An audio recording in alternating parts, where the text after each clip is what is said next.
Құран оқудың сыртқы және ішкі әдептері: ниетті дұрыстау, жақсылап дәрет алу, тісті тазалау, Құран оқитын орынды таза ұстау,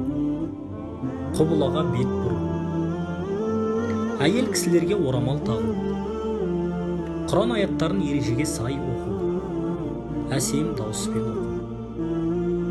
аяттарды орналасу тәртібі бойынша оқу, Құран Алланың қасиетті кәлам екендігін сезініп оқу, аяттардың мағынасын түсініп оқу, жүректі Құран оқуға дайындау, аяттардың мағынасына терең ой жүгірту, сананы жаман ойлардан арылту, Құраннан әсер алуға тырысу, көз жасына ерік беру, өзіне таң қалудан сақтану, Құран оқып болған соң дұға жасау. Алла тағала жәрдемшіңіз болсын.